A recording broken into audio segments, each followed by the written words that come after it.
তাজ multimedia, তাজ multimedia.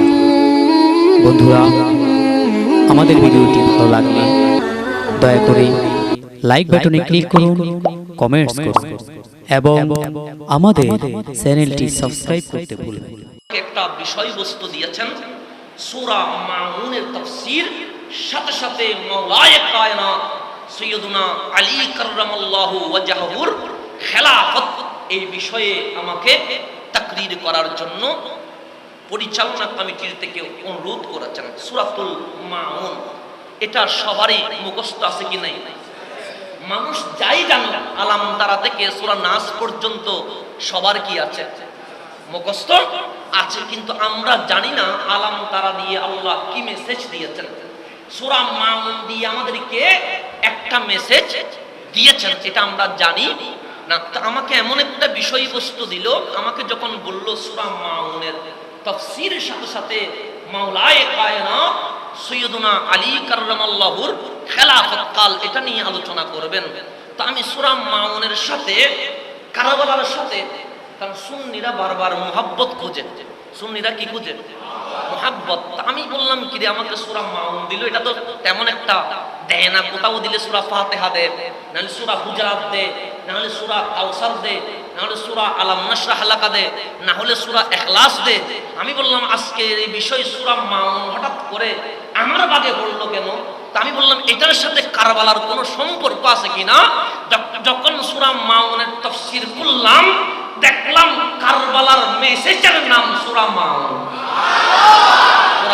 সূরার সাথে কারবালার যে মেসেজ, হুসাইনের যে মেসেজ, এখানে একটা শের লিখেছেন, একটু কতলে হুসাইন असल में मर गए यजीद, इस्लाम जिंदा होता है हर करबला की बात। बस তোমরা মনে করছো ইমামে আলী মাকাম ইমাম হুসাইন রাদিয়াল্লাহু তাআলা আনহু শহীদ হয়ে গেছে, ইয়াজিদ মনে হয় বিজয় লাভ করেছে। শায়ের বলছেন না, মাঝে মাঝে বেঁচে থাকার নাম জীবন নয়, মাঝে মাঝে গলাটা দিয়ে দেওয়ার নাম জীবন। মাঝে মাঝে গলাটা দেওয়ার নাম কি? জীবন। সেই জন্য বলছেন ইমামে আলী মাকাম ইমাম হুসাইনের শাহাদাতের মাধ্যমে ইয়াজিদ মরে গেছে, এই ইসলাম হুসাইনের কুরবানির মাধ্যমে জিন্দা হয়ে গেছে। তো এই কারবালার যেই মেসেজ হুসাইন আমাদেরকে যেটা জানিয়ে দিয়েছে কারবালার জমিনে গিয়ে, ঠিক সূরা মাউনে আল্লাহ যেই মেসেজ দিয়েছেন তার পারফেক্ট প্র্যাকটিক্যাল যদি কোন মেসেজ তাফসীর দেখতে চান, ওই তাফসীরের নাম ইমামে আলী মাকাম ইমাম হুসাইন রাদিয়াল্লাহু তাআলা আনহু। আমি সেই জন্য পরে যখন এই তাফসীর আজকে উল্টালাম সকালবেলা, আমার সাথে তখন বুঝতে পারলাম সূরা মাউন আমার তাকদীরে পড়ার পিছনে যে শুহাদায়ে কারবালার যে মেসেজ, যেটা আমি ভাবতে পারি নাই, গবেষণায় কখনো আসে নাই, আজকে যখন পড়তে গেলাম তখন বললাম এটা যে আমার ভাগে পড়েছে, নিশ্চয়ই কারবালার রূহানিয়তের মেসেজটা আমার আল্লাহ হয়তোবা আমার মাধ্যমে বুঝিয়ে দেওয়ার জন্য হয়তোবা আমাকে নির্বাচিত করেছেন। সূরা মাউনের সূরা মাউন এটি কোরআনুল কারীমের 107 নম্বর সূরা। 114 সূরার মধ্যে 107 নম্বর। আপনারা জানেন কোরআনুল কারীমের মধ্যে সূরা দুই প্রকার, এক সূরার নাম মক্কি আর এক সূরার নাম মাদনী। কিছু কিছু সূরা মক্কায় অবতীর্ণ হয়েছে, কিছু কিছু সূরা মদিনায়। কিন্তু এই সূরা মাউন অন্যরকম। হুজুর কি রকম? এর প্রথম অংশ নাজিল হয়েছে মক্কায়, শেষ অংশ নাজিল হয়েছে মদিনায়। তাহলে একদিক থেকে সূরা মাউন মক্কি, আর একদিক থেকে সূরা মাউন মাদনী। তো এখন আসেন কোন কোন আয়াত মক্কি। আর আইতাল্লাযী ইউকাজ্জিবু বিদ্দীন ফাযালিকাল্লাযী ইয়াদউল ইয়াতীম ওয়ালা ইয়াহুদ্দু আলা তুআমিল মিসকিন। এই তিন আয়াত হচ্ছে মক্কি, মক্কায় নাযিল হয়েছে। তারপর 4 নম্বর আয়াত ফাওয়াইলুল লিল মুসাল্লিন আল্লাযীনা হুম আন সালাতিহিম সাহুন আল্লাযীনা হুম ইউরাউন ওয়া ইয়ামনাউনাল মাউন, এই 4টা আয়াত মদিনায় নাজিল হয়েছে। তাহলে প্রথম 3টা আয়াত নাজিল হয়েছে কোথায়? আর শেষের 4টা আয়াত নাজিল হয়েছে কোথায়? মদিনায়। প্রথম 3টা আল্লাহ কাফেরদের তিরস্কার করেছেন, শেষের 4টায় আল্লাহ মুনাফিকদের তিরস্কার করেছেন। তাহলে এক সূরায় একদিক থেকে অমুসলিমদেরকে, মুশরিক কাফেরদের নিন্দা 3টা আয়াতে, শেষের 4টা আয়াতে দাড়ি আছে, টুপি আছে, জুব্বা আছে, মসজিদে নামাজ পড়ে এরকম মুনাফিকদেরকে কি করা হয়েছে? তিরস্কার করা হয়েছে। তাহলে আল্লাহ ভেতরের শত্রু, বাহিরের শত্রু, যারা প্রকাশ্য শত্রু তাদের ব্যাপারেও বলেছেন, যারা দাড়ি টুপি রেখে শত্রু তাদের কথাও। তাহলে আল্লাহ 2টা মেসেজ দিয়েছেন। বলছে যারা প্রকাশ্য শত্রু, হিন্দু, বৌদ্ধ, চাকমা, নাস্তিক, তাদের স্থানও জাহান্নামে, যারা এজিদি তাদের স্থানও জাহান্নামে। তাহলে সূরা মাউনে প্রকাশ্য ও অপ্রকাশ্য 2টা মুশরিক মুনাফিক 2টার ব্যাপারে আল্লাহ কি করেছেন? তাদের আচরণ, তাদের আকীদা, তাদের তিরস্কার, তাদের নিন্দা রব্বুল আলামিন নিজেই করেছেন। রব্বুল আলামিন কি করেছেন? আল্লাহ বলছেন মুনাফিকদের ব্যাপারে। কাদের ব্যাপারে? ফাওয়াইলুল লিল মুসাল্লিন। ফাওয়াইলুল লিল মুসাল্লিন মানে কি? মুসল্লি আমরা বলি না মুসল্লি, মুসল্লি মানে কি? নামাজি। ফাওয়াইলুন মানে কি? দুর্ভোগ, দুর্ভাগ্য, আফসোস, অনুশোচনা তাদের জন্য। লিল মুসাল্লিন, যারা যাই নামাজে নামাজ পড়ে। এখন যদি আমি কোনো দাড়িওয়ালা, টুপিওয়ালা, জুব্বাওয়ালার বিরুদ্ধে বলি, তখন বলে হুজুর গীবত করে, হুজুর দাড়িওয়ালার বিরুদ্ধে কথা বলে, কোরআনের পক্ষেও কথা বলে। উনিও কোরআন, আপনিও কোরআন, উনিও নামাজ পড়ে, আপনিও নামাজ পড়েন, উনিও মসজিদে যায়, আপনিও মসজিদে যান, উনিও মুসলমান, আপনিও মুসলমান। এত ফেরকা করেন কেন? গীবত করেন কেন? আমার আল্লাহ বলেন হাসান আযাহারি করে নাই, ফাওয়াইলুল লিল মুসাল্লিন, এজিদের বিরুদ্ধে আমি আল্লাহ আগে ফতোয়া দিয়ে দিয়েছি। আমার আল্লাহ আগে ফতোয়া দিয়েছে। কে ফতোয়া দিয়েছে? কার বিরুদ্ধে? মুসল্লি, নামাজিদের বিরুদ্ধে। কার বিরুদ্ধে? ফাওয়াইলুন, ওয়াইল একটা জাহান্নামের নাম, দুজকের নাম। তাহলে আল্লাহ বলছেন মুসল্লি, ওই সব মুসল্লিদের জন্য আমি জাহান্নাম রেডি করেছি। তাফসীর উল্লায়া দেখেন, এই আয়াতটা নাজিল হয়েছে আব্দুল্লাহ ইবনে উবাই ইবনে সালুল এবং তার বংশধর, তার প্রতিনিধিদের জন্য। তাহলে দাড়িওয়ালা, টুপিওয়ালা, জুব্বাওয়ালা মুনাফিকগুলোর বিরুদ্ধে এটা শুধু ইমামে আলী মাকাম ইমাম হুসাইন করে নাই, এটা ইমাম জাইনুল আবেদিন করে নাই, এটা শাহিন শায়সির ফুটবল করে নাই, এটা আমি করি নাই। সর্বপ্রথম মুনাফিকদের অবস্থান পরিষ্কার করে দিয়েছেন রব্বুল আলামিন। তাহলে আমাকে যদি গালি দিতে হয়, আগে আমাকে দিও না, তুমি আগে যেই রব মুসল্লিদের বিরুদ্ধে বলেছে সেই রব্বুল আলামিনের বিরুদ্ধে ফতোয়াটা কি করে দাও, রেডি করে নাও। আল্লাহর বিরুদ্ধে যদি ফতোয়া দেওয়া যায়, তখন আমার বিরুদ্ধেও কি করা যাবে। আর আমার এখনো শুরু করি নাই, আমি শুরু করতে যাচ্ছি। প্রথম কোরআনুল কারীমের যে কোন সূরা শুরু করতে গেলে বিসমিল্লাহ শরীফ দিয়ে কি করতে হয়? শুরু করতে হয় বিসমিল্লাহির রহমানির রহিম। আল্লাহর নামে শুরু, আল্লাহর নামে প্রারম্ভ, যিনি রহমানুর রহিম, যিনি দয়ালু করুণাময়। আপনি যে কোনো তাফসীর উল্লাবেন, দেখবেন তারা লিখছে শুরু করছে আল্লাহর নামে। শুরু করছে কার নামে? আমি বললাম কিরকম? আল্লাহর নামে শুরু। এটাকে আমার আবিষ্কার না? আমার আবিষ্কার নয়, এটা ইমামে আহলে সুন্নাতের আবিষ্কার। এখন আসলে আমি যদি বলি শুরু করছি আল্লাহর নামে, এতে কোনো ভুল নাই। কিন্তু শুরু করছি কার নামে? আল্লাহ বলছেন তুমি যখন শুরু করছো আল্লাহর নামে, আল্লাহকে আগে নিয়ে আসো। আল্লাহর নামে শুরু, যিনি পরম দয়ালু করুণাময়। তাফসীরের মধ্যে ভিন্নতা আছে না? আছে। কিছু কিছু তাফসীরে প্র্যাকটিক্যাল করা যায়, কিছু কিছু তাফসীরে প্র্যাকটিক্যাল পাওয়া। এটার নাম রুহানি, এটার নাম কি? প্রত্যেক জিনিস শুরু করার আগে বিসমিল্লাহ বলবেন। কি বলবেন? বিসমিল্লাহির রহমানির রহিমের তাফসীর বললে মাহফিল শেষ হয়ে যাবে, তাফসীর শেষ হবে না। শুধু বিসমিল্লাহির রহমানির রহিমের যদি তাফসীর করা হয়, এর যদি শুধু ব্যাখ্যা করা হয়, ঘন্টার পর ঘন্টা চলে যাবে, বিসমিল্লাহ শরীফের তাফসীর কখন শেষ হবে? শুধুমাত্র এই কথাটাই বলি, হযরত ঈসা আলাইহিস সালাম কে আমার নবীর আগে যিনি আসছেন এবং ইমাম মাহদীর সাথে সাথে যিনি আসবেন, নবী হয়ে নয়, আবার কি হয়ে? উম্মত হয়ে। সেই ঈসা আলাইহিস সালাম বড় জলিলে কদর নবী, যার নাম রূহুল্লাহ বাবাসা, দুনিয়ার জমিনে এসেছেন। এই রূহুল্লাহ হযরত ঈসা আলাইহিস সালাম উনি যখন দুনিয়াতে ছিলেন, আমার নবীর 500 বছর আগে, নবীর আগমনের 500 বছর আগে একটা কবরস্থান পাশ দিয়ে হেঁটে যাচ্ছে, দেখছেন কবরের ভেতরে আযাব চলছে। কবরের ভেতরে কি চলছে?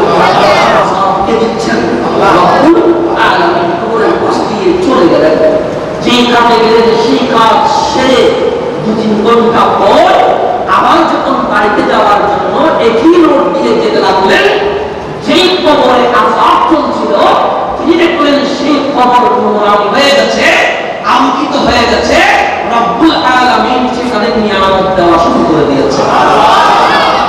কবর কয়টা?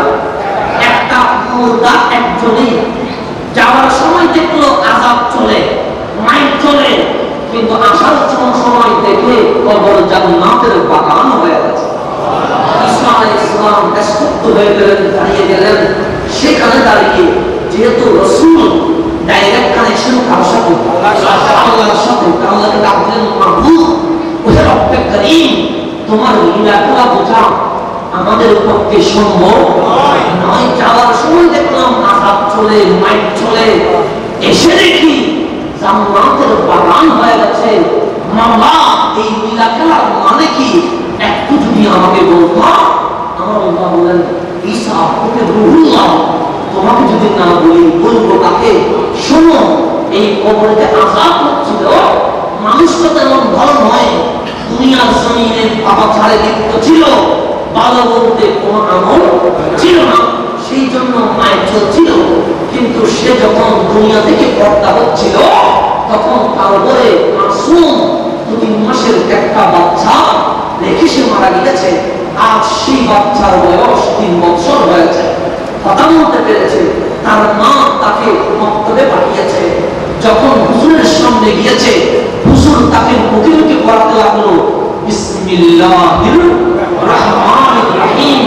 বাচ্চা যখন মক্তবে বসে বিসমিল্লাহির রহমানির রহিম বলছে, ঈসা যখন আমি মাওলাকে এই মুদ্দার বান্দার সন্তান বাচ্চা যখন বলল আল্লাহই তুমি রহমানুর রহিম, ছেলে যখন বলছে রহমানুর রহিম, আমি আল্লাহর রহমানিয়তের জোয়ার শুরু হয়ে গেছে। আমি তাকে আযাব দিতে পারি নাই। যার ছেলে আমাকে রহমানুর রহিম বলছে, তার বাবার কবরে আযাব দি কেমনে? সেই কারণে আমি জান্নাতের বাগান বানায়া দিয়েছি। ছেলে বলেছে কি রহমানুর রহিম, বাবা ভালো কাজ করে পাপাচারে লিপ্ত ছিল, কিন্তু সন্তান যখন বলছে মাওলা তুমি তো রহমানুর রহিম, আল্লাহ বলছেন তুমি রহমানুর রহিম বলছো, তোমার বাবা তোমাকে জন্ম দিয়েছে, তুমি আমাকে ডাকো রহমানুর রহিম, আর আমি তার কবরে কাফারিয়ত জালালিয়তের সেই পজিশনে গিয়ে আযাব দিচ্ছি। কিন্তু সন্তান তুমি যখন মাওলাকে ডাক দিয়েছো রহমানুর রহিম, আমি আযাব দি কেমনে? কাফারিয়তকে পর্দার অন্তরালে চুপিয়ে দিয়েছি, রহমানিয়তের জোয়ারকে বাসিয়ে দিয়ে তোমার বাবার কবরকে জান্নাতের বাগান করে দিয়েছি। বিসমিল্লাহির রহমানির রহিম নিচে পড়ে নাই, পড়েছে কে? তো ছেলের কথা পাওয়ায় মাওলা যদি বাবার কবরকে জান্নাতের বাগান করে দেয়, আমি আপনি যদি বিসমিল্লাহির রহমানির রহিম দিনে সর্বদাই করতে থাকি, আমাদের কবরের কি অবস্থা হবে? সেই জন্য হযরতে মাওলায়ে কায়নাত সাইয়্যিদুনা আলী কাররামাল্লাহু ওয়াজহাহু, যার খেলাফত নিয়ে আলোচনার বিষয় রয়েছে, তিনি শিক্ষা শিক্ষা দিচ্ছেন তাবিঈনদেরকে যে খাবার পানাহারের হক কি জানো? মা হাক্কুত তাআম, খাবারের হক কি তোমরা কি জানো? তারা বলছে আমরা জানি না। তখন সাইয়্যিদনা হযরতে মাওলানা আলী রাদিয়াল্লাহু তাআলা বলছেন খাবার পানাহারের হক হচ্ছে তুমি যখন খাওয়া শুরু করবে তখন বিসমিল্লাহ দিয়ে শুরু করবে, আর খাবার যখন শেষ করবে তুমি আলহামদুলিল্লাহ দিয়ে শেষ করবে। আজকের মাহফিল থেকে আমরা নিজেদেরকে একটু পরিবর্তন করে দিয়ে আজকে থেকে এটাই আমার জীবনে বাস্তবায়ন করব। যখন আমি কোনো কাজ শুরু করব বিসমিল্লাহির রহমানির রহিম দিয়ে শুরু করব। আমি যখন কাজে যাব, আমার কাজে যখন আমি হাত দিব তখন বলবো বিসমিল্লাহির রহমানির রহিম।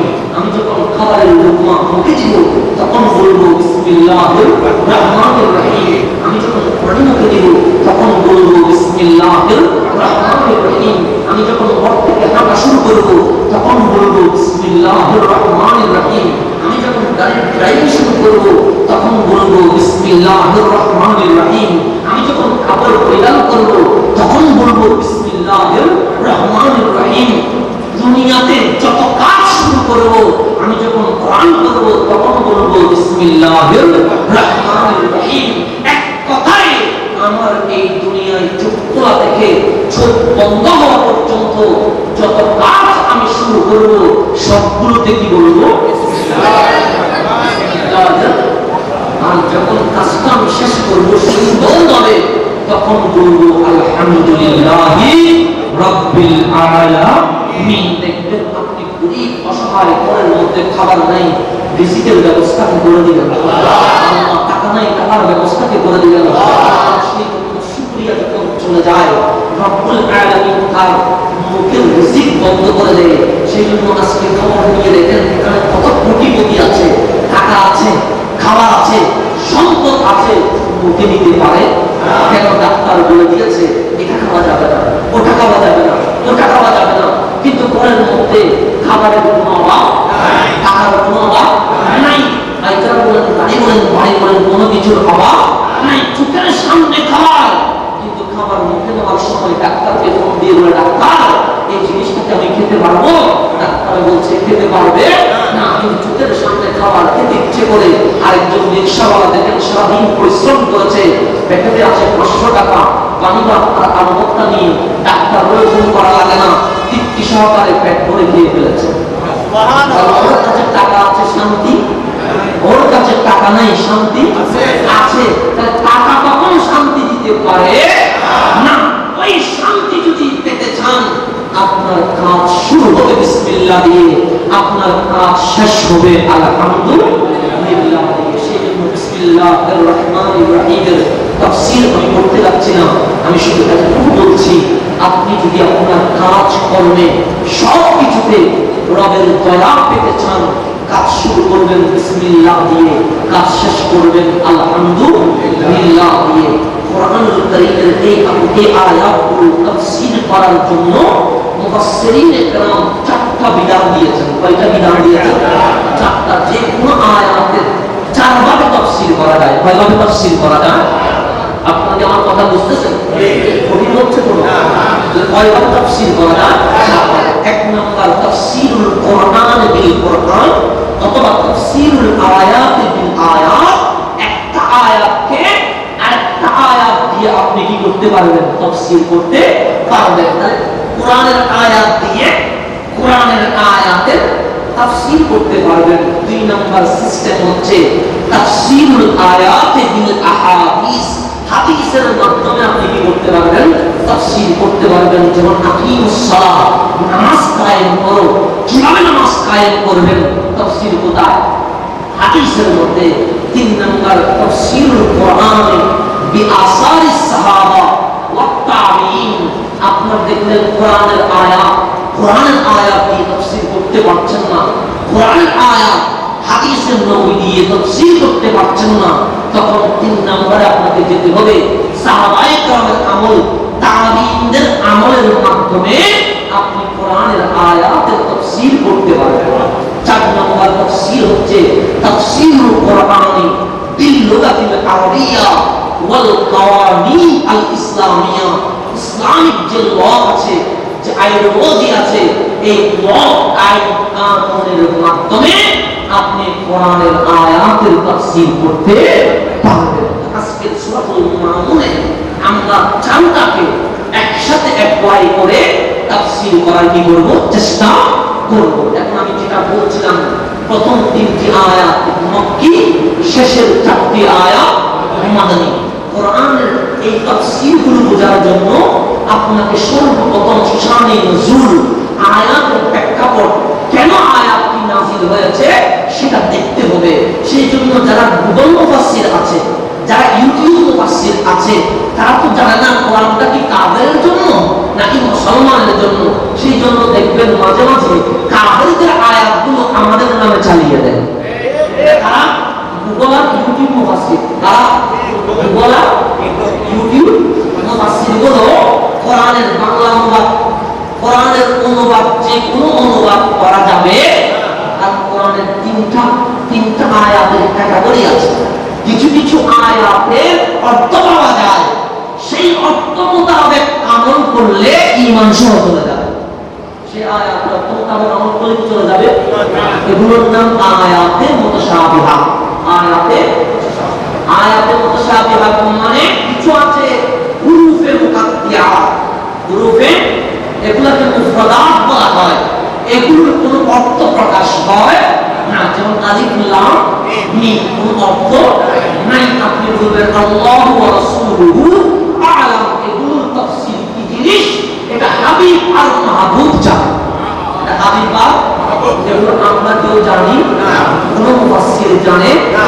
আমাকে যদি আরো উপরে যাইতে বলেন, খুদ জিবরিল আমিনও এগুলোর তাফসীর জানে না। এগুলোর তাফসীর জিবরিল আমিনও জানে না। তো হুজুর এগুলো দিলেন কেন? এটা তো মানব জাতির সংবিধান। এখানে তো প্রত্যেকটা ওয়ার্ড, প্রত্যেকটা শব্দ আমাদেরকে কি করতে হবে, বুঝতে হবে। আল্লাহ এরকম আলিফ লাম মিম তাহা ইয়াসিন এগুলো দিলেন কেন? বুঝে এগুলো দেওয়ার পিছনেও মানব জাতির জন্য একটা ল আছে, আইন আছে, সংবিধান আছে। যে কি সংবিধান? যে উরফে মুকাত্তিয়া আল্লাহ তার হাবিবের উপর নাযিল করে আমাদের জন্য এক নং সংবিধান দিয়েছেন। এই নবী যা জানে সবগুলো আমি আল্লাহই শিখিয়েছি। এই নবী কারো থেকে শিখে নাই, দুনিয়ার কাউকে শিক্ষক মানে নাই। আর রহমান আল্লাহ কোরআন, আলিফ লাম মিম, এক নাম্বার ল, এক নাম্বার সংবিধান এটাই যে আমি আল্লাহ আমার হাবিবকে সবগুলোই শিখিয়েছি। আর কিছু আছে আয়াতে মুতাশাবিহা, এগুলো পড়লে অর্থ পাওয়া যায়, কি পাওয়া যায়, কিন্তু সেই অর্থ মোতাবেক যদি আমল করতে যান, সেই অর্থ মোতাবেক যদি মাহফিল করতে যান, ঈমান সহ চলে যাবে। যেমন আর রহমান আলাল আরশিস তাওয়া, রহমান আরশের উপর বসে আছে। কোথায় বসে আছে? আলামান উপরে, উপরে কি আছে, বসে আছে। আপনি যদি এই আয়াতকে সামনে রেখে যদি বলেন আল্লাহ আরশের মধ্যে বসা, আমিও বসা চেয়ারের মধ্যে, আল্লাহও বসা, আল্লাহ আমার মধ্যে কোনো পার্থক্য আছে? বান্দা আর স্রষ্টার মধ্যে কি হয়ে গেছে, মিলে গেছে। এই আয়াতের উপর যদি আমল করতে যান, আরেকটা প্রশ্ন আসবে, আরশ আগে না আল্লাহ আগে? কে আগে? স্রষ্টা হুয়াল আউয়ালু ওয়াল আখির। যখন কিছুই ছিল না তখন কে ছিল? যখন কিছুই থাকবে না তখন কে থাকবে? আরশ আগে না আল্লাহ আগে? আরশ যখন ছিল না আল্লাহ কোথায় ছিল? প্রশ্ন আছে না নাই? যে এই আয়াতের উপর কি আমল করা যাবে? যাবে না। এটার নাম আয়াতে মুতাশাবিহাত। অর্থ কি হবে? এটাকে তাবিল করতে হবে, ব্যাখ্যা করতে হবে। তো অর্থ হবে আল্লাহ আরশের উপর ক্ষমতাবান, যে আরশের উপর কেউ ক্ষমতা রাখে না, সেই আরশের উপর রব্বুল আলামিন ক্ষমতা রাখে। আর কিছু আছে আয়াতে মুহকামা, আয়াতে আপনাদের কি বিরক্ত লাগতেছে? পুরোটাই না ক্লাস, এটা কি করতেছি মাহফিল, এটা ক্লাস করাচ্ছি। কারণ এগুলো কেউ বলবে না, কারণ মানুষ মনে করতে শ্রোতা বুঝতেছে কি বুঝতেছে না, দাওয়াত আটটা আসবে কি আসবে না, কারণ মানুষ সন্তুষ্ট হচ্ছে কি সন্তুষ্ট হচ্ছে না, এগুলো চিন্তা করবে। আমার এগুলোর দরকার নাই, আমার দরকার আল্লাহ এবং আল্লাহ রাসূলকে। সেই জন্য কে খুশি হলো, কাকে খুশি করতে পারলাম, কাকে খুশি করতে পারি নাই সেটা দেখার দরকার। সেই জন্য আমি সবচেয়ে বেশি গরম ভাষায় প্রতিবাদ করি। প্রতিবাদের ভাষায় আমার একটু বেশি হয়ে যায়, করা হয়ে যায়। সেই জন্য অনেকেই স্কুল পড়ে ছিল, আজকে শান্তি প্রিয় ভাইগুলো আমাদেরকে মেসেজ করে কল করেছে, একটু ঠান্ডা হন না। আমি বললাম আমি তো এমনিতেই ঠান্ডা থাকি, কিন্তু আল্লাহ রাসূলের ব্যাপারে কেউ যদি সামান্যতম বেয়াদবি করে, আমার ঈমান আমাকে ঠান্ডা রাখতে দেয় না। কেন দেয় না? আমি বললাম আমি এই কারণে দেয় না, কারণ আমার স্বপ্ন মানুষকে খুশি করা নয়, আমার স্বপ্ন আমার মাওলাকে খুশি করা। সেই জন্য আমি কথাগুলো বলছি, কিন্তু বলবে না, কারণ আমার আরেকটা মাহফিল আসবে কিনা এটার কোনো কি নাই, চিন্তাধারার মধ্যে নাই। সেই জন্য হয়তো বা আজকে মাহফিল দেওয়ার পরে হয়তো বা করবে বলবেন ডাক্তারটা ধরে নিয়ে আসছে, মনে হয় কি বলে কিছু তো বুঝি নাই, পরে বুঝবেন কি বলছি কি না বলছি। এখন আসেন সামনের দিকে যাচ্ছে, কিছু আছে আয়াতে মুহকামা। আয়াতে মুহকামাত মানে আমি পড়লাম একটা অর্থ পেলাম, সেই অর্থের উপর আমল করতেই হবে। যেমন আকিমুস সালাত, নামাজ আমাকে পড়তেই হবে। আতুস যাকাত, যাকাত আমাকে দিতে হবে। ওয়াবিল ওয়ালিদাইনি ইহসানা, মা বাবার খেদমত আমাকে করতেই হবে। আমার ভাইয়ের সম্পদ আমাকে দিতে হবে। এগুলোর নাম আয়াতে মুহকামা। এগুলোর উপর কি করতে হবে? আমল। এখন কি করছে গুগল মুফতি যেগুলো আছে, ইউটিউব মুফাসসির যেগুলো আছে, এগুলো তো জানে না কোন আয়াতের উপর আমল করতে হবে, কোন আয়াতের উপর আমল করা যাবে না, কোন আয়াতের হুকুম এখন আছে, কোন আয়াতের হুকুম এখন নাই, এটা জানে না। এখানে কোরআনের মধ্যে বলেছে মুশরিকদের যেখানে পাও সেখানে হত্যা করো, সে বোমা নিয়ে বাইরে হইয়া ঠাস পড়ায়া দিয়ে বসে আমি ইসলাম কায়েম করে ফেলতেছি। কিন্তু এই আয়াতের হুকুম কি হয়ে গেছে সেটা না, সে ইউটিউব মুফতি, সেটা বলবো মসজিদ, সেটা আমাদের প্রত্যেকে। তো এখন কার কাছে আসতে হবে? আলেমের কাছে আসতে হবে, যারা নিজের জীবনকে ইসলামের জন্য উৎসর্গ করেছে। সেই জন্য ইউটিউব গুগল এগুলোর জন্য মনে হয় আল্লাহ ইউদিল্লু বিহি কাসীরা, এই কোরআন অনেককে জাহান্নামে নিয়ে যাবে। আজকের এই যখন প্রজন্মকে আমরা দেখি, যখন আমাদেরকে বলে হুজুর কোরআনের আয়াত বলেন, আয়াত বললে আমার অনুবাদ পারে না, দাঁড়ান আমি একটু ইউটিউব থেকে বা গুগল থেকে একটু দেখে নিই, আমি সত্যি আরবি পড়তেই পারছ না, আমি কি অনুবাদ করাবো? সেই জন্য আমি যখন বুখারী শরীফের হাদিস বলি, অনেকে বলে নাম্বার নেন, আমি বলছি নাম্বার আমি দিব তো একজন আলেমকে নিয়ে আসো, কারণ মূল বুখারী যেটা সেটার অনেক অংশ গুগলে পাওয়া যায়, আবার অর্থগুলো বিকৃত করে ফেলেছে। সেই জন্য তারা আমাকে নাম্বার দেন, আমি বলছি আমি নাম্বার কিতাব একটা বলবো, খুঁজে পাবা? তোরা দেখি যে কিতাবের মধ্যে যদি ৭০০০ থাকে, বাংলায় গিয়ে সেটা আরবে ৭০০০ অনুমান যায় সেরকম। আমি বলছি কি বাংলার আরবের মধ্যে তো আনামাতা কি নাই, আবার হাত তুলে দোয়ার কথা বুখারীতে আছে, বাংলাতে আমরা খুঁজে পাই না। এমন আমি বলবো এটা নাই কেন, কি বলবো?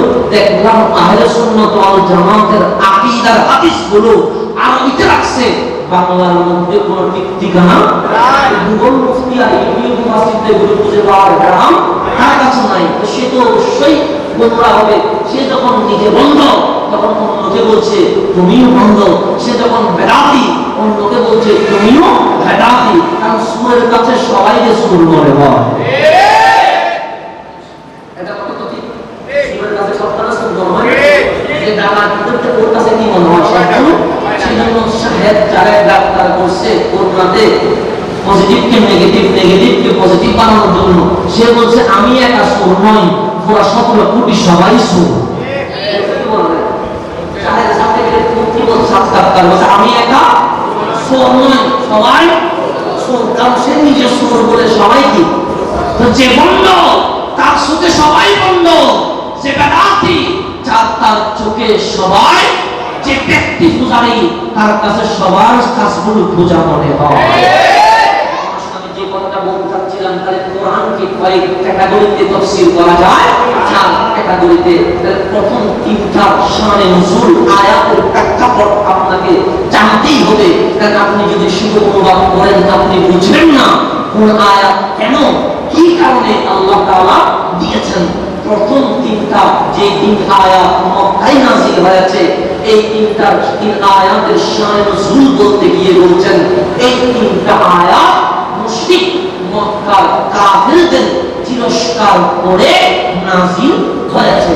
কেউ কেউ বলছেন এটা আবু জাহেলের জন্য নাযিল হয়েছে। তো বলছে কেন? বলছে যখন মক্কার মধ্যে কোনো ধনশীল বিত্তশীল কোটিপতি শিল্পপতি মানুষ যখন মারা যাওয়ার সম্ভাবনা হতো, অসুস্থ হয়ে যেত, সাহারাতের বিছানায় শুয়ে গেছে, তখন মক্কার কাফের মুশরিকগুলো যাদের ক্ষমতা আছে তারা ওই অসুস্থ ব্যক্তির কাছে যেত, গিয়ে বলতো তোমাদের আওলা সম্পদগুলো আমাদেরকে দায়িত্ব বুঝিয়ে দাও, তোমার কোথায় কোথায় ইন্ডাস্ট্রি আছে, কোথায় কত টাকা আছে, কোথায় কত স্বর্ণ মুদ্রা আছে, এগুলো আমাদেরকে বলো। তোমার মাসুম বাচ্চা এগুলো তো সম্পদ ইউজ করতে পারে না, এগুলোর জামিনদার আমরা হবো। তখন আর কোনো হিসাব না পেয়ে তারা মক্কার কাফেরদের হাতে নিজের ইন্ডাস্ট্রি, নিজের সম্পদ, নিজের আওলা, নিজের বিধি সবগুলো বুঝিয়ে দিত। সম্পদ বুঝিয়ে দিলাম, আমার সন্তানগুলোর যত্ন নিও। যখন সে মারা যেত তখন তার ইন্ডাস্ট্রি সম্পদগুলো দখল করে নিত আর তার এতিম সন্তানগুলোকে ধাক্কা দিয়ে ঘর থেকে বের করে দিত। এটা আমাদের একটা কালচার হয়ে গেছে, একটা সংস্কৃতি হয়ে গেছে। আরবের বিত্তশীল ব্যক্তিগুলো যখন মারা যেত তখন সেখানে গিয়ে আরবের ক্ষমতাবান মুশরিকগুলো এতিমের দায়িত্ব নেওয়ার নাম নিয়ে সম্পদ নিয়ে নিত, তাদেরকে ধাক্কা দিয়ে কি করে দিত। একজন এতিম এরকম তার বাবা মারা গেছে, আবু জাহেল তার বাবার স্ত্রী সম্পদ দখল করে তাদেরকে ঘর থেকে করে দিয়েছে, বের করে দিয়েছে। বের করে দেওয়ার পর ওই এতিম সন্তান মানুষের দুয়ারে দুয়ারে যায়, কিন্তু কেউ সাহস করে না আবু জাহেলের সামনে যাওয়ার জন্য, কারণ আবু জাহেল তখন আরবের সেনাপতি, আরবের দায়িত্বে চুপ হয়ে যায় না। আর উপায় না পেয়ে ওই এতিমের আকীদা কেউ যদি সঠিক বিচার না করে, একজন আছেন যিনি সঠিক বিচার করবেন, ওনার নাম রাহমাতুল লিল আলামিন। ওই আরবের শিশু দয়াল নবী সরকারে দু আলম রাহমাতুল লিল আলামিনের কদমে সেটা দিলেন, ইয়া রাসূলুল্লাহ, আরবের বিচারকদের ঘরে ঘরে দুয়ারে দুয়ারে আমি গিয়েছি, কেউ আমার সঠিক বিচার করে নাই, রাহমাতুল লিল আলামিন আপনার কাছে বিচার নিয়ে আসলাম, আপনি মুস্তাফা আমার বিচার করে দেন। দয়াল নবীও দুনিয়ার জমিনে এসেছেন কিভাবে? এতিম হিসেবে। রাসূল আরবি দুনিয়ার জমিনে যখন আসলেন তখন বাবা আব্দুল্লাহ চলে গেছেন 6 বছর বয়সে। মা আমেনা মায়ের দিক থেকেও এতিম, বাবার দিক থেকেও এতিমে বুঝে এতিমের সমস্যা কোথায়, এতিম জানে এতিমকে কিভাবে রক্ষা করতে হয়। সরকার দু আলম রাহমাতুল লিল আলামিন তার হাত ধরে আবু জাহেলের কাছে গেলেন, ডাক দিলেন, আবু জাহেল আর কত এতিম যদি কষ্ট পায় আল্লাহর আরশ কেঁপে ওঠে, এতিমের উপর কষ্ট দিও না, সম্পদগুলো ফেরত দাও। তুমি কি আল্লাহকে ভয় করো না? আল্লাহর ক্ষমতার উপর ঈমান নাই? কাল যদি মরে যাও হাসরের ময়দানে তোমার চেহারা দেখাবে কিভাবে? যখন কিয়ামতের কথা বলতে লাগলো তখন আবু জাহেলের আশেপাশে যারা ছিল তারা হাসাহাসি করলো, যে কিসের কিয়ামত, কিসের আল্লাহ? যখন আল্লাহকে অস্বীকার করতে লাগলো, কিয়ামতকে অস্বীকার করতে লাগলো, তখন রব্বুল আলামিন তার প্রতিবাদে সূরা মাউনের 3টা আয়াত নাযিল করে দিলেন। এটা হচ্ছে প্রথম 3 আয়াতের শানে নজুল।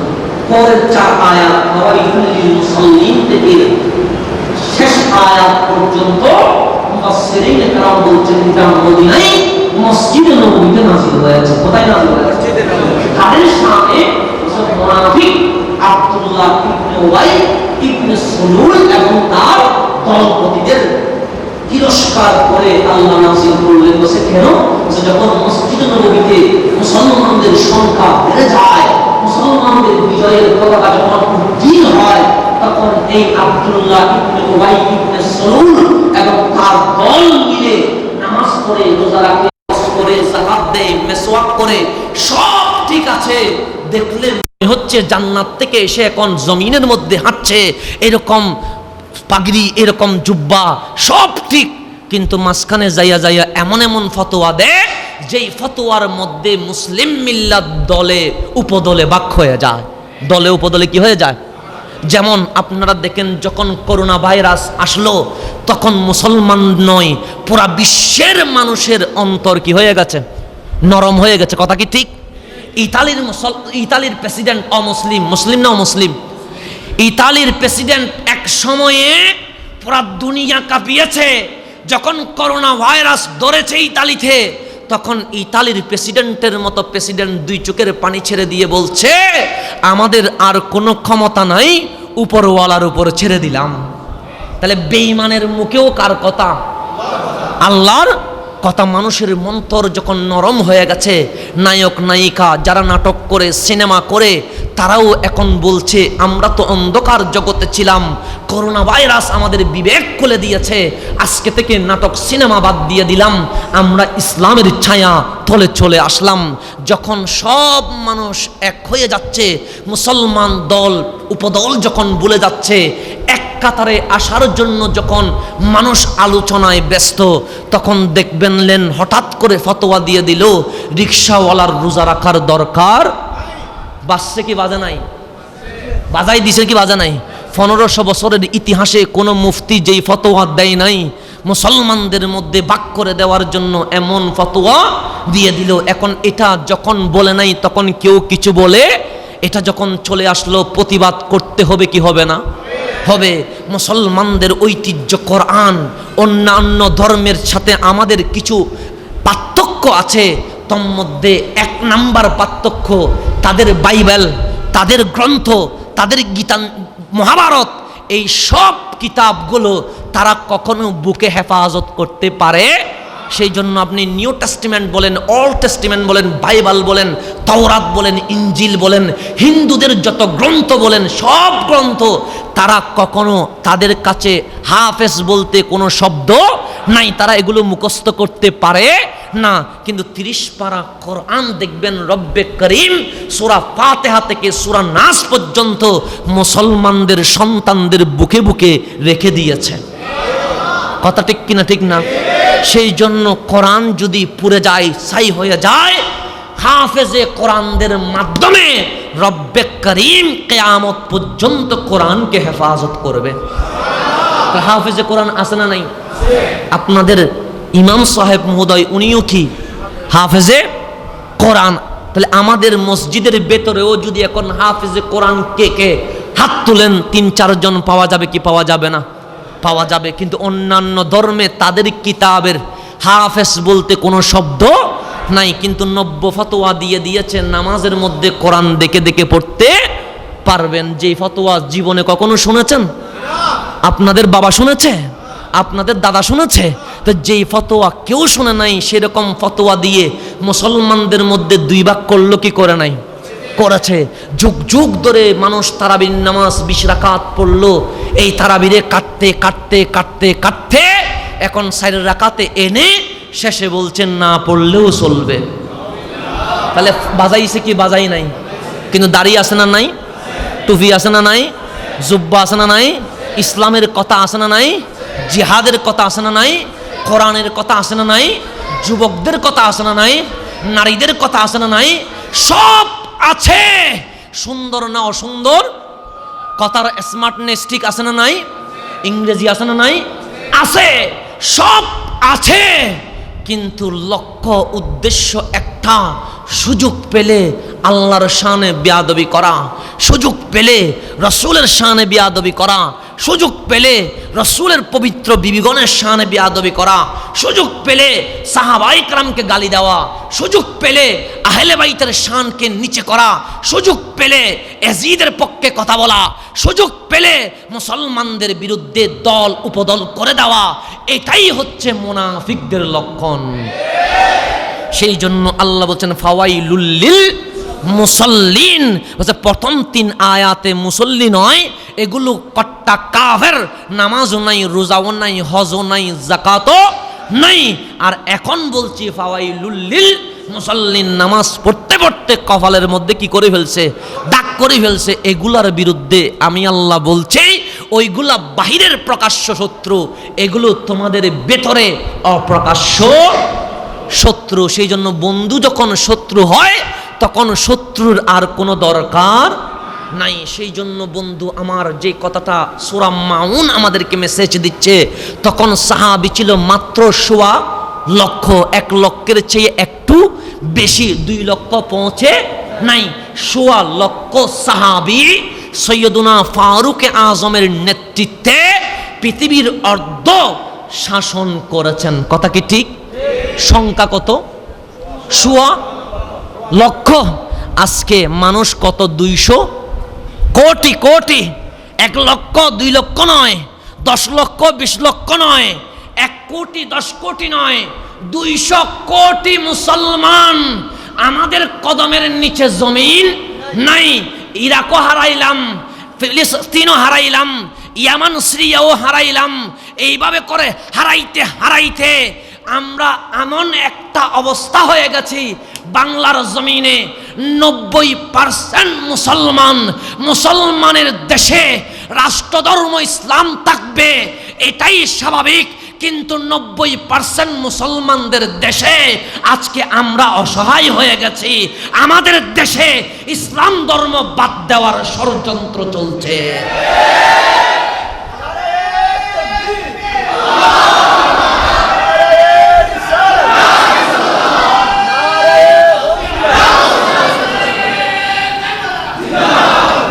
তাহলে ইতিহাস দেখেন, ইতিহাসকে সামনে রাখেন। 1.25 লক্ষ সাহাবী অর্ধ জাহান কাঁপিয়ে দিয়েছে। বাকি যেই জাহানগুলো কদমের নিচে আসে নাই তারা তত্তর করে কেঁপেছে। কখন? ওমর ইবনুল খাত্তাব হুঙ্কার দেয়। সৈয়দনা ওমর ইবনুল খাত্তাব দেশ কাঁপিয়ে দিয়েছে। আমার নবীর সাইফুল্লাহ যাকে বলা হয়, যাকে আমার নবীর তরবারি বলা হয়, খালেদ বিন ওয়ালিদ তরবারি তুলতে বাকি, শত্রুর মাথা যাইতে দেরি হয় নাই। তাহলে ওনার কথা আমরা বলি, জিহাদের কথা আমরা বলি। খালেদ বিন ওয়ালিদকে জিজ্ঞেস করেন, আপনি সাইফুল্লাহ আল্লাহর তরবারি হয়ে যুদ্ধে বিজয় হয়েছেন, পরাজয় কখনো হন নাই। ইতিহাস আপনার নাম স্বর্ণাক্ষরে করে লেখা আছে। কারিশমা কি? তিনি বলছেন একটাই কারিশমা। সেটা কি?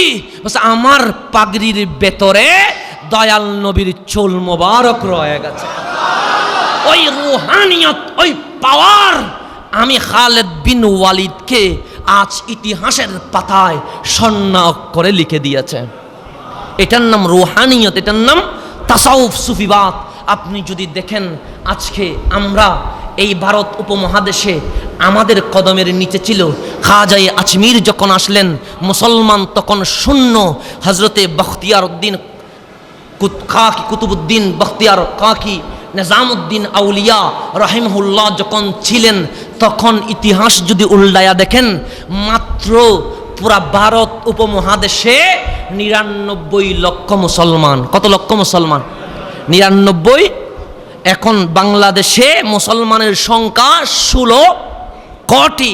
হিন্দুস্তানে, ইন্ডিয়াতে মুসলমানের সংখ্যা আমাদের চেয়ে ডবল, 30 কোটি পরিমাণ। পাকিস্তানে 99% মুসলমান। তাহলে খাজায়ে আজমির যখন চলে গেলেন, নিরেট নির্ভেজাল শান্তিময় ইসলাম যখন দিয়ে গেলেন, 99 লক্ষ মানুষের কদমের নিচে এই ভারত উপমহাদেশ দিল্লিকে রাজধানী বানিয়ে ইসলাম কায়েম হয়েছে। আজ বাংলার জমিনে 90% মুসলমান, পাকিস্তানের জমিনে 99% মুসলমান, হিন্দুস্তানের জমিনে 30 কোটি মুসলমান। অগণিত মুসলিম আছে কিন্তু খাজায়ে আজমিরের রুহানিয়ত নাই, নিজামুদ্দিন আউলিয়ার রুহানিয়ত নাই, কুতুবুদ্দিন বখতিয়ার কাকির রুহানিয়ত নাই। যখন রুহানিয়ত চলে গেছে, মুসলমান বেড়ে গেছে, বাবরি মসজিদ মন্দির হয়ে গেছে। এতগুলো মুসলমান দিয়ে কি করবেন? সেই জন্য তারা বলে আমাদের এখন 30 লক্ষ মানুষ হয়, 100টা ক্যামেরা হয়, তোদের 30 লক্ষ মানুষ দিয়ে কি করব? 100 ক্যামেরা দিয়ে কি করবি? যেখানে চোখের সামনে বাবরি মসজিদ মন্দির হয়ে যায়, তোদের কোনো প্রতিবাদ নাই। প্রতিবাদ আছে? দেখছেন প্রতিবাদ করতে? হিন্দুস্তানের জমিনে দুইজন ব্যক্তি বাবরি মসজিদকে উদ্ধার করার জন্য কাজ করে যাচ্ছে। একজনের নাম ওয়াইসি। একজনের নাম কি? উনি মাসলকে আলা হজরতের ওয়াইসি, সুফিবাদী ওয়াইসি। আরেকজন কলকাতার, ওনার নাম আব্বাস সিদ্দিকী। আব্বাস, উনিও আহলে সুন্নত ওয়াল জামাতের। এই দুইজন ব্যক্তির মোটামুটি বাবরি মসজিদকে উদ্ধারের জন্য রাস্তাঘাটে মিছিলে পাওয়া যাচ্ছে, যেগুলো 30 লক্ষ মানুষ দেখায়, 100 ক্যামেরা দেখায়। এগুলোর মুখ থেকে বাবরি মসজিদ উদ্ধারের জন্য একটা প্রতিবাদ সভাও করে, আর বলে তোমাদের কি অবদান বেটা? সবটাই তো আমাদের অবদান, তোদের কি আছে বেটা? আজকের করোনার মহামারীর সময়ে দাফন কাফনে কাদের নাম আসে? অক্সিজেন আইসোলেশনে কাদের নাম আসে? আজকে যদি বলেন হসপিটালে নিয়ে যাওয়া, কাদের নাম আসে? তা আমরা তো কখনো ভিডিও করি নাই, আমরা তো কখনো ফেসবুকে মানুষ দেখাই নাই, কিন্তু আজকে আইসোলেশন বলেন, অক্সিজেন বলেন, আজকের এই দাফন কাফন বলেন, যখন বাবা পাশে নাই, যখন সন্তান বাবার পাশে নাই, তখন তরিকতপন্থী গাউসিয়া কমিটি তা আমাদেরকে জানিয়ে দিচ্ছে, কেউ যখন পাশে নাই আমি তোমাদের পাশে আছি। এটার নাম তরিকত। এটার নাম কি? কত। আজকে দেখেন মইনিয়া যুব ফোরাম, তারা কৃষকের ধান কেটে দেওয়া পর্যন্ত তারা কাজ করছে। এইভাবে ঢাকার নারিন্দা বলেন, যতগুলো খানাকা দরবার আছে, সকল দরবার থেকে কেউ না কেউ আজকে মানব সেবায় জড়িত হয়েছে। তাহলে আজকের মানুষ ভালো কোনটা খারাপ কোনটা বুঝছে কি বোঝে নাই? তাহলে মানবতার পাশে কি তারা আছে? নাই। বোমাবাজির মধ্যে তারা আছে, মারামারির মধ্যে মাঝে আছে, বাংলাদেশ পাকিস্তান যুদ্ধে রাজাকারের মধ্যে তারা আছে, দেশদ্রোহিতার মধ্যে তারা আছে, কিন্তু দেশের পক্ষে, জনতার পক্ষে, মাটির পক্ষে, সমাজের পক্ষে তাদের কোনো অবদান নাই। সেই জন্য আমি যে কথাটা বলছিলাম, ওয়াইলুল্লিল মুসাল্লিন বলে আল্লাহ মুনাফিকদের বিরুদ্ধে হুঙ্কার দিয়ে আমাদেরকে জানিয়ে দিচ্ছে, মুমিন তোমাদের শত্রু দুই রকম, এক শত্রু প্রকাশ্য আর এক শত্রু অপ্রকাশ্য। প্রকাশ্য শত্রুর বিরুদ্ধে জিহাদ করেছেন সাহাবায়ে কারাম, সেই জন্য দুটাকে আমাদের লাগবে। প্রকাশ্য শত্রুর বিরুদ্ধে যুদ্ধ করেছেন, জিহাদ করেছেন, ওনাদের নাম সাহাবায়ে কারাম। সেই জন্য বদরে কারা? সাহাবায়ে কারাম। উহুদে কারা? সাহাবায়ে কারাম। খন্দকে কারা? সাহাবায়ে কারাম। এখানে আওলাদ রাসূলের অংশগ্রহণ বা শাহাদতের কোনো কথা নাই। কিন্তু যখন ইসলাম প্রচার করা লাগছে, ইসলাম যখন বিশ্বের মধ্যে প্রচারের দায়িত্ব এটা আমার নবী নিয়েছেন সাহাবায়ে কারাম থেকে, ইসলাম যখন অপ্রকাশ্য শত্রুদের মাধ্যমে নির্যাতিত হয়ে যাচ্ছে, প্রশ্নবিদ্ধ হয়ে যাচ্ছে, শান্তি যখন অশান্তি হয়ে যাচ্ছে, বৈধ যখন অবৈধ হয়ে যাচ্ছে, অবৈধ যখন বৈধ হয়ে যাচ্ছে, হারাম জিনিসকে যখন হালাল বানিয়ে দিচ্ছে, হালালকে যখন হারাম বানিয়ে দিচ্ছে, আমার নবীর দেওয়া শান্তির ইসলামকে যখন কুলুষিত করে দিচ্ছে, ভেতরের শত্রুরা যখন ইসলামের ভেতরে ঢুকে ওই পোকার মতো কাজ করছে, তখন ইসলাম রক্ষা করার জন্য, ইসলাম জিন্দা করার জন্য আমার নবী নিজের আওলাদে পাককে নির্বাচিত করেছেন।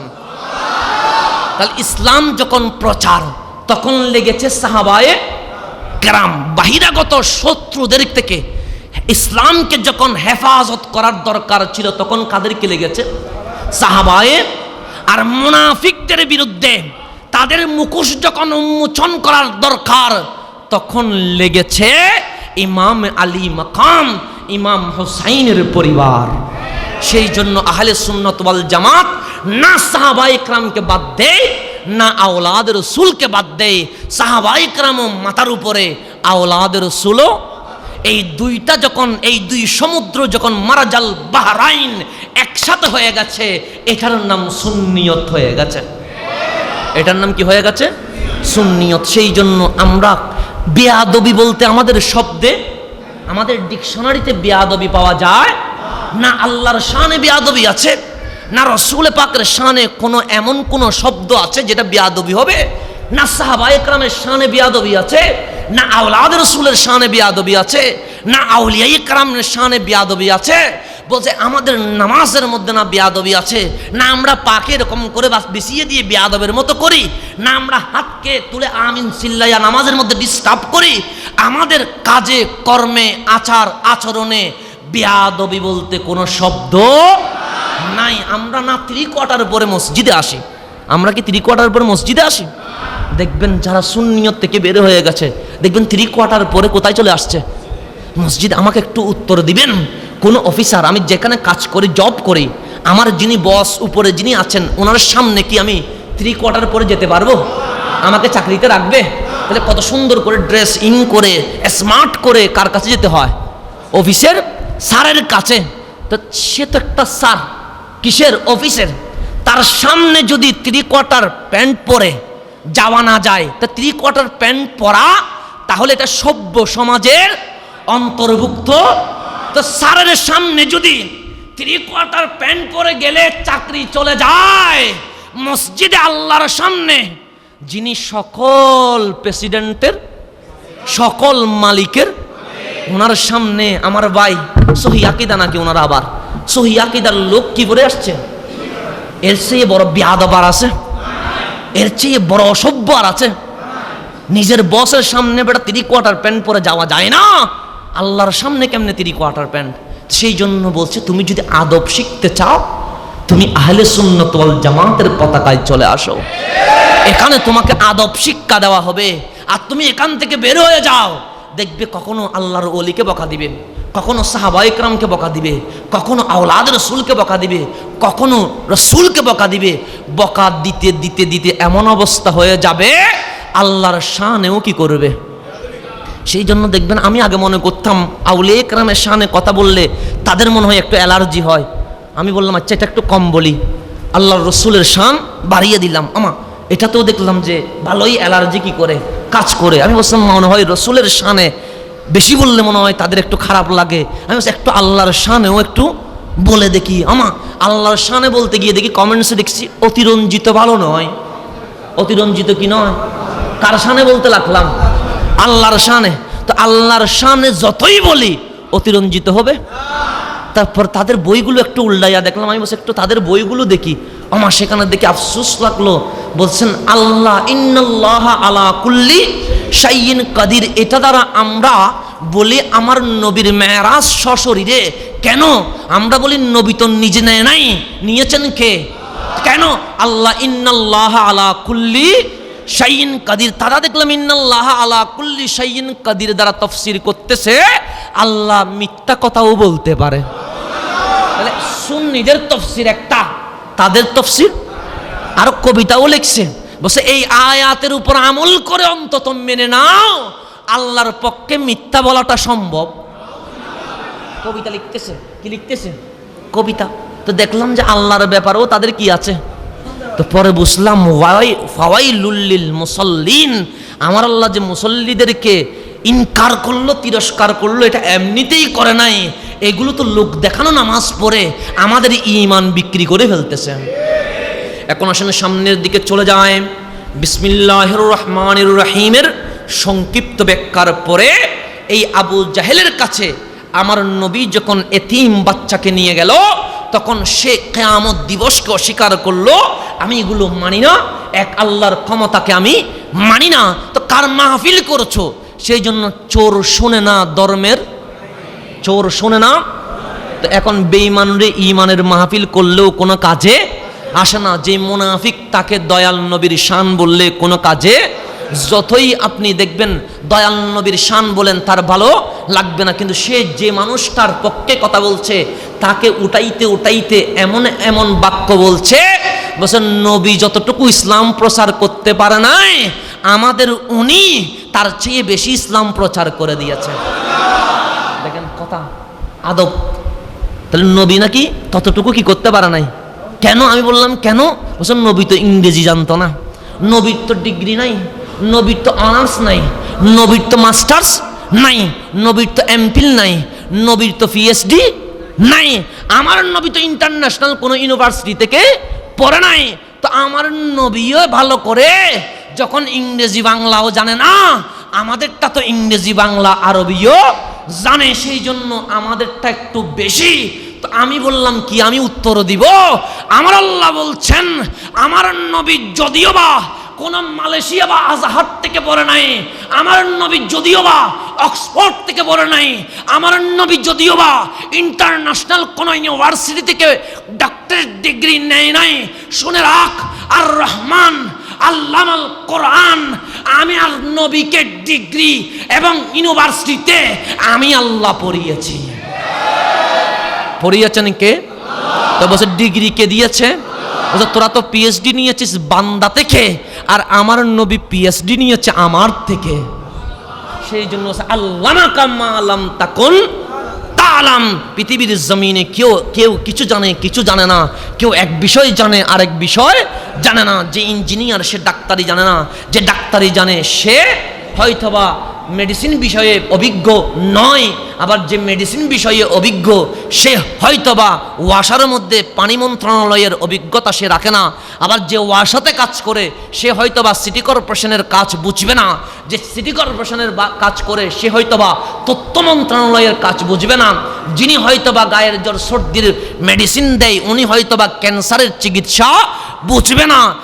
একজন একটা বিষয় জানে। আল্লাহর বলছেন আমার নবী কি জানে জানো? আল্লামাকা মা লাম তাকুন তা'লাম। যত অজানা বিষয় আছে সব একজনেই জানে, উনি হচ্ছেন রহমাতুল লিল আলামিন। বলছে কেন? বলছে আমি আল্লাহ শিখিয়েছি। কে শিখিয়েছে? তো আল্লাহ বলতেছে আমি আমার মাহবুবকে, বান্দা বলতেছে নবী জানে না। বান্দা বলতেছে কি? তাহলে আল্লাহ চেয়ে একটু বেশি বুঝে গেছে না? কার চেয়ে বেশি বুঝছে? আল্লাহ বলতেছে জানাইছি আমি, বান্দা বলতেছে জানে। তো এখন আল্লাহ কি কম বুঝছে না বেশি বুঝছে? আল্লাহ চেয়ে বেশি বুঝছে না কম বুঝছে? আল্লাহ চেয়ে একটু বেশি বুঝি যায় নাই। এখন আমি যদি আমার বাবার চেয়ে বেশি বুঝি তাহলে আমাকে ভালো বলবে না বেয়াদব বলবে? আমি যদি আমার বাবাকে শিখাই এটা কি সভ্য সন্তান না অসভ্য সন্তান? অসভ্য। কথা কি ঠিক না? কেউ যদি বলে বাবা এটা এরকম না, এটা এরকম করবে, তো বাবা যদি সন্তানের কথায় কষ্ট পায় তখন উত্তরে বলে জন্ম কি তুই আমাকে দিছস না আমি তোরে দিছি? কথা ঠিক না? তাহলে আমার বাবাকে যদি আমি শিখাইতে যাই, আমার বাবার বিচার যদি আমি করতে যাই, তাহলে বুঝতে হবে আমার কোনো সমস্যা আছে। এখন সাহাবায়ে কেরামের চেয়ে বেশি বুঝছে এটা দূরের কথা, আমার নবীর চেয়ে বেশি বুঝছে এটা দূরের কথা, ডাইরেক্ট কার চেয়ে বেশি বুঝে গেছে? আল্লাহর। এখন তারে কি বলা যায়? তারে কি বলা যায়? আমি বললে তো বলবেন হুজুর তো একটু বেশি গরম দিয়ে দিচ্ছে, আমি বললে তো বেশি ভুল হয়ে যাবে। আপনারা বলেন, আমার আল্লাহ বলছেন আমি কি করছি? শিখাইছি। বান্দা বলতেছেন নবী এটা জানে, এটা জানে না, এটা ভুল করছে, এটা পারে নাই, এটার মধ্যে সমস্যা করছে। এরকম করতে করতে নবীরে নিচে নামাইতে নামাইতে এখন আমরা উপরে উঠে গেছি, নবী কোথায়? নিচে নামাই দিছে। যেই নবী ইসলাম দিল, যেই নবী কোরআন দিল, যেই নবী নামাজ দিল, যেই নবী রোজা দিল, যেই নবী হজ দিল, যেই নবী যাকাত দিল, পরিচয়হীন মানুষকে উম্মত নামের পরিচয় দেওয়ার অধিকার দিল, যেই নবী নিজের সিংহাসন ছেড়ে দিয়ে উম্মতকে গরিব বলে উম্মত অসহায় হবে, এতিম বলে কান্না করবে, যেই নবী এতিম হয়ে গরিব হয়ে নিজের জীবনকে কাটিয়ে দিল, সেই নবীকে কষ্ট দিতে আমি উম্মত হয়ে একবারও ভাবি নাই আমার নবী আমাকে কি দিয়েছে, না আমার কি পরিচয় আছে। তো সেই জন্য আল্লাহ এই সূরা মাউনের মধ্যে দুটো বিষয় আলোচনা করেছেন। কয়টা বিষয়? কয়টা বাজতেছে? হ্যাঁ, এখন সূরা মাউনে ঢুকতে পারি নাই। কয়টা বিষয় আলোচনা করেছে? দুইটা। একটা হচ্ছে কাফের, আর একটা কে?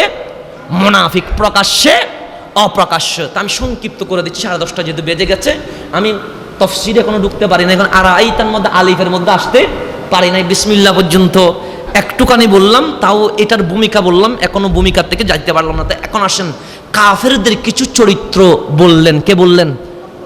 আল্লাহ কাফেরদের চরিত্র বলছেন। আরাইতাল্লাযী ইউকাজ্জিবু বিদ্দীন। মাহবুব আরাইতা, আপনি কি দেখেন নাই? মানে কি আপনি দেখেছেন? এটা ভালোবাসার ডাক। মানুষ যখন স্বামী যখন স্ত্রীকে ভালোবাসে তখন বলে, তুমি কি দেখো নাই কেন এটা ভালোবেসে? সেই জন্য যাদের বিয়ে করেছেন ওরা স্ত্রীকে সুন্দর ভাষায় কি করবেন, ব্যবহার করবেন। সেই জন্য হজরতে আজকে মাওলা আলীর কথা আসছে। মাওলা আলী এটা তো এমন গড় যে গড়ে মাঝে মাঝে 3 দিন চুলার মধ্যে আগুন নাই, এমন গড় যে গড়ে মাঝে মাঝে 2টা খেজুর বা একটু পানি পাওয়া যেত। এটা এমন গড় যে গড়ে মাসের পর মাস পানি খেয়ে জীবন যাপন করেছেন। তো মাওলা আলী কাররামাল্লাহু ওয়াজহু বলছেন, আমরা যুদ্ধে চলে যেতাম কার সাথে? দয়াল নবীর সাথে। গড়ের মধ্যে কোনো খাবার নাই। আমার নবীর শাহজাদি, যাকে সৈয়দায়ে কায়নাত বলা হয়, জান্নাতের নারীদের বাদশা বলা হয়, মাওলা আলী শিকায়াত করছেন যে আমার নবীর শাহজাদিকে আমি রেখে ঘরের মধ্যে কি নাই কোনো খাওয়া দাওয়া, আমি চলে গেছি। কয়দিন? 3 দিন 4 দিন যুদ্ধে চলে গেল।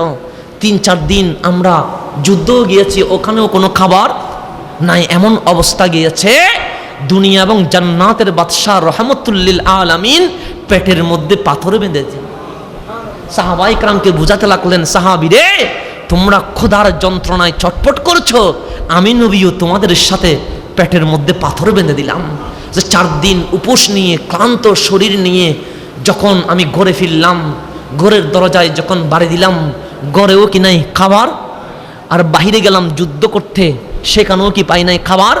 তাহলে ক্লান্ত শরীর, সব দিক থেকে অসহায়। যখন দরজার খুললো, যখন আমাকে দেখলো, বসে নবীর শাহজাদি ফাতেমা এমন হাসি দিল, আমি আলী যে 4 দিন ধরে ক্ষুধার কথা আমি ভুলে গেছি। ঘরে কি নাই খাবার নাই। আমাদের গোল হলে কি হইতো? 60 দিন খাবার না দেওয়ার কারণে চিৎকার চেঁচামেচিতে টাকা যাইতো। কিন্তু মাওলা আলী বলছেন, আমি যে 4 দিন খেতে পারি নাই, ঘরের মধ্যে যে খাবার নাই, কিন্তু নবীর শাহজাদি এমন হাসি দিয়েছে, 4 দিনের ক্লান্ত কষ্ট আমি আলী ভুলে গেছি, ঘরের মধ্যে শান্তি আর শান্তি। সেই জন্য বলছি অল্পতে কি টাকা তুষ্ট টাকা।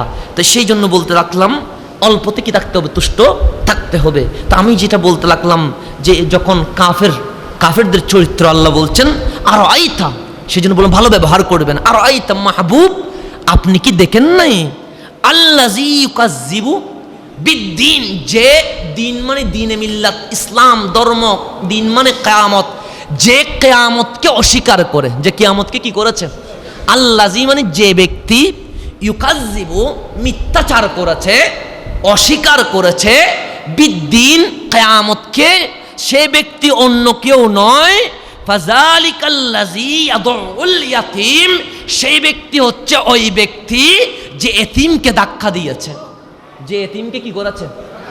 এতিমের উপর, মিসকিনের উপর, অসহায় মানুষের উপর সেই ব্যক্তি অবিচার করে যার ভেতরে ঈমান নাই। যার ভেতরে ঈমান আছে তার ভেতরে মানবতা আছে। তার ভেতরে কি আছে? সেই জন্য মানুষ সেই হত্যা করতে পারে যার ভেতরে কি নাই। সেই জন্য আল্লাহ বলছেন, এতিমের কে ধাক্কা দে জানো? যে সেই ব্যক্তি ধাক্কা দে যে আমি আল্লাহর প্রতি ঈমান আনে নাই। সেই জন্য এই 2টা কথা বলে আমি শুধু একটা কথা বলছি, এতিম এটা অনেক বড় জিনিস, যাদের কি নাই বাবা নাই।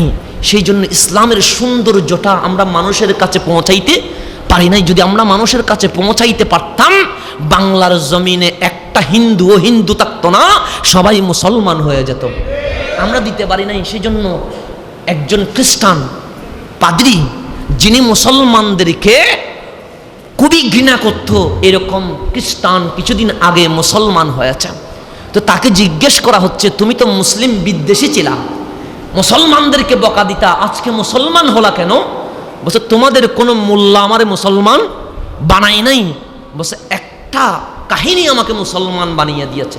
সে কোন কাহিনী? বলছে আমি তোমাদেরকে প্রচুর ঘৃণা করি।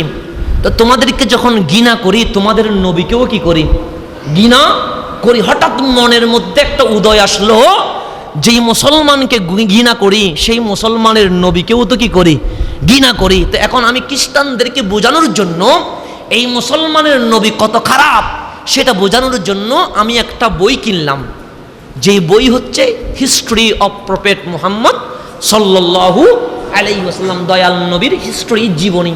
বলছে এই বইটা আমি আনলাম হিংসায় প্রেমে নয়, ভালোবাসায় নয়, জাস্ট খ্রিস্টানদেরকে বোঝানোর জন্য এই নবীর কিছু খারাপ দিক। এই বইটা আমি গড়ে এনে এমনিতেই জাস্ট পৃষ্ঠা না দেখে উল্টালাম। উল্টিয়ে যে ঘটনাটা সর্বপ্রথম আমার চোখে পড়েছে, ওই ঘটনা আমাকে মুসলমান বানিয়ে দিয়েছে। প্রথম ঘটনায় তাকে কি বানিয়ে দিয়েছে? মুসলমান। বলছে ঘটনাটা কি? বলছে মসজিদে নববীতে দয়াল নবী রহমতুল্লিল আলামিন সাহাবায়ে কেরামকে নিয়ে বসে ইসলামের কথা বলছে, আল্লাহর কথা বলছে, আমল আকীদার কথা বলছে। বলছে একজন সাহাবী, ওনার একটাই সন্তান, 3 দিন ধরে সন্তানকে হারিয়ে ফেলেছে। সন্তানকে কি করে ফেলেছে?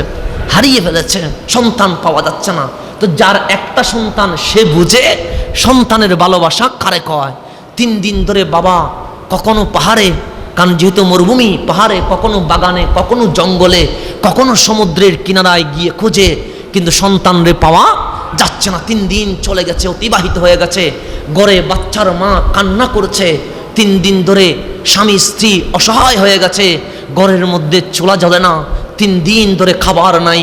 উপায় না পেয়ে সাহাবায়ে কেরামের একটা সিস্টেম ছিল, যখন আর কোনো সমাধান নাই তখন দরবার মুস্তাফায় চলে আসতেন।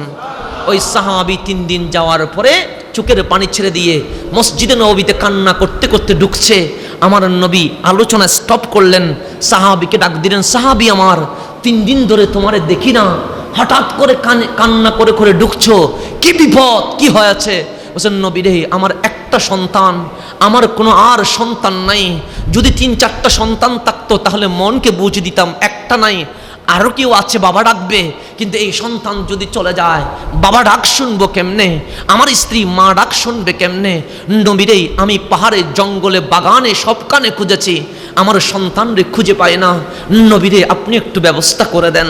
যখন এই কথা বললেন, ওইখান থেকে একজন দাঁড়িয়ে বলল, নবী গো, এই সাহাবীর বাচ্চা খেয়ে 3 গ্রাম পরে বাগানের ভেতরে কিছু সন্তানের সাথে আমি খেলতে দেখেছি, ওখানে গেলে হয়তোবা এখনো আছে, ও ওর সন্তানকে পেয়ে যাবে।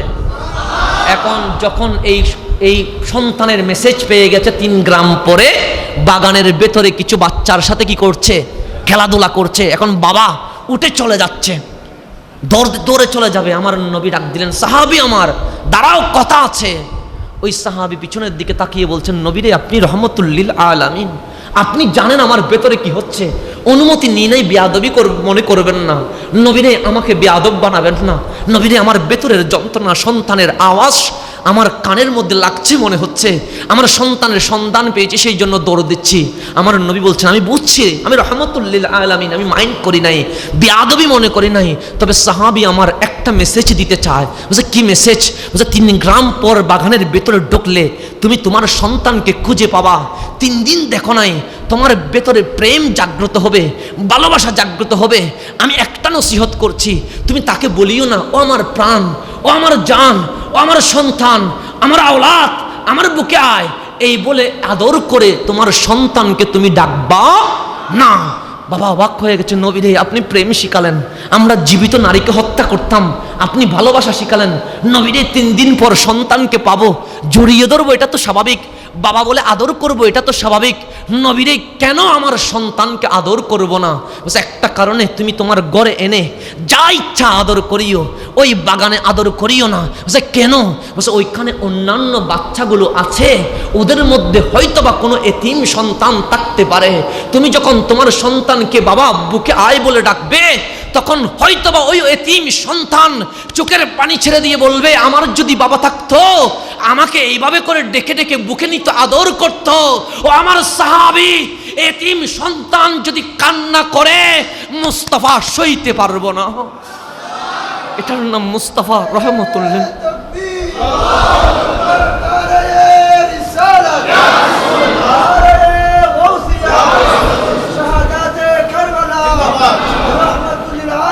এটার নাম রহমতুল্লিল আলামিন। বাগানে বাচ্চা খেলছে, আমাদের মন মাইন্ড কি সেখানে যাবে? ওই বাচ্চার মধ্যে এতিম থাকবে, এতিম ওই সন্তানের বাবার আদর দেখে মনে মনে ভাববে, আমার তো বাবা নাই, বাবা থাকলে আমাকে বুকে নিত।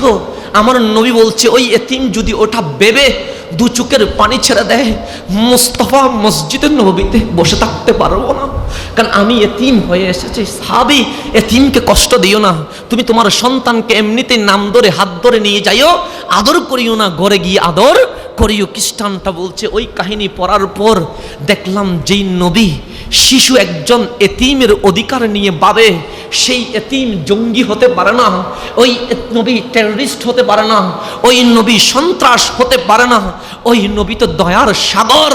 যেই মুসলমানগুলো টেররিস্ট তারা মুসলমান নয়, আমার মুস্তাফার এই কাহিনী আমাকে মুসলমান বানিয়ে দিয়েছে। সেই জন্য এই যে বললাম কাফেরদের চরিত্র, এতিমের সাথে অসৎ ব্যবহার করা। আরেকটা মুসলিম শরীফের হাদিস বলে শেষ করে দিচ্ছি। মা আয়েশা সিদ্দিকা তাহেরা রাদিয়াল্লাহু তাআলা আনহা, ওনার ঘরে হুজরা মুবারকে মা আয়েশা রয়ে গেলেন, বাহিরে দাওয়াতে চলে গেলেন রহমতুল্লিল। এমন অবস্থায় স্বামীহারা বিধবা একজন নারী আপন দুটি কন্যা সন্তানকে নিয়ে ভিক্ষার জন্য দুয়ারে দুয়ারে যেতে লাগলেন। মাও ক্ষুধার্ত, সন্তানও ক্ষুধার্ত হয়ে গেছে। আসলেন রহমতুল্লিল আলামিনের দরজায়, আওয়াজ করলেন। মা আয়েশা সিদ্দিকা দরজা খুলে দেখলেন 3 বাচ্চাও ক্ষুধায় চটপট করেছে, মাও ক্ষুধার যন্ত্রণায় চটপট করছে। মা আয়েশা বললেন, আমার ঘরে 3টা খেজুর ছাড়া আর কিছু। এটার নাম শাহিন শাহ মদিনার গড়, মদিনাওয়ালা কামলিওয়ালার গড়। সেই দিন 3টা খেজুর ছাড়া আর কিছু। বলছে তাদের এই অসহায়ত্ব দেখে আমি 3টা খেজুরেই দিয়ে দিলাম, আর ঘরে কিছু আছে। রসুলে পাক চলে গেলেন বাহিরে দাওয়াতে, মা আয়েশা 3টা খেজুর দিয়ে দিলেন। দেখলো ওই নারী বিধবা নারী এক সন্তানকে 1টা খেজুর, আর এক সন্তানকে 1টা খেজুর দিলেন। আর একটা খেজুর আপন দাঁতের মাঝখানে করে রাখলেন যাতে করে উনি খেতে পারেন। 2 সন্তান যখন খেজুর খাওয়া শেষ, তখন ওই এতিম সন্তানগুলো মায়ের দাঁতের মাঝখানে খেজুরটা রাখা ওই খেজুরটা কুচতে লাগলো। যেহেতু ক্ষুধায় চটপট করছে, যেহেতু মা বিধবা, এদিকে এতিম কন্যা সন্তান নিজের ক্ষুধাকে বিসর্জন দিয়ে দাঁতের খেজুরটা বের করে 2 ভাগ করে আপন এতিম সন্তানকে দিয়ে দিলেন। ওই মা আয়েশা এই করুণ দৃশ্য দেখে আশ্চর্য হয়ে গেল। বিধবা নারী ক্ষুধার যন্ত্রণায় চটপট করছে, দেওয়ার মতো আমার কাছে আর কিছু নাই, 3টা দিয়ে দিলাম। সে নিজে খেলো না, এতিম বাচ্চাদেরকে দিয়ে দিল। এই ঘটনা আমাকে বারবার তাড়া দিচ্ছে। ওনারা চলে গেলেন। বসে রাত্রিতে দাওয়াত শেষ করে রহমতুল্লিল আলামিন ঘরে ফিরলেন। যখন ঘরে আসলেন আমি বললাম, ইয়া রাসূলুল্লাহ, আমার জীবনে অনেক অভিজ্ঞতা, কিন্তু আজকের অভিজ্ঞতা অনেক ভিন্ন। রহমতুল্লিল আলামিন বললেন, কি রকম অভিজ্ঞতা? বসে এক বিধবা নারী 2 এতিম কন্যা সন্তানকে নিয়ে ক্ষুধার্ত পেট নিয়ে আমার কাছে এসেছিল। নবীর 3টা খেজুর ছাড়া আর কিছুই ছিল না, 3টা আমি দিয়ে দিলাম। 2 কন্যা সন্তানকে 2টা দিল। মা বিধবা নারী 1টা খেজুর দাঁতের মাঝখানে রেখেছিল খাওয়ার জন্য, কিন্তু ওই বাচ্চাগুলো যখন ক্ষুধার যন্ত্রণায় চটপট করছে ওই খেজুরটাও দিয়ে দিল। নবীরে এই বিধবা নারী এতিমদের জন্য নিজের খাবার কোরবানি দিয়ে দিয়েছে। রহমতুল্লিল আলামিন এই ঘটনা শোনার পর 2 চোখের পানি ছেড়ে দিয়ে বললেন, আয়েশা শুনে রেখো, ওই এতিম সন্তান কন্যা সন্তানদেরকে যেই বিধবা নারী নিজের মুখ থেকে খেজুরটা দিয়ে দিল, তাকে যদি কখনো খুঁজে পাও জানিয়ে দিও, আমি নবী ঘোষণা দিয়ে দিলাম তার জন্য রব্বুল আলামিন জান্নাতকে ওয়াজিব করে দিয়েছে। এই এতিমের হক আদায় করার নাম ঈমানদার। এতিমের সাথে অসৎ ব্যবহারের নাম বেঈমান। সূরা মাউনের শুধু তাফসীরগুলো যদি দেখেন এগুলো বললে সকাল হয়ে যাবে, শেষ হবে না। এই সূরা মাউনের তাফসীর আপনাদের একটা পৃষ্ঠাও আমি বলতে পারলাম না। আজকে শুধুমাত্র ভূমিকা দিয়ে এখানেই শেষ করছি। রব্বুল আলামিন আমাদেরকে আমল করার তৌফিক দান করুক, আমিন। আসসালামু আলাইকুম ওয়া রাহমাতুল্লাহ।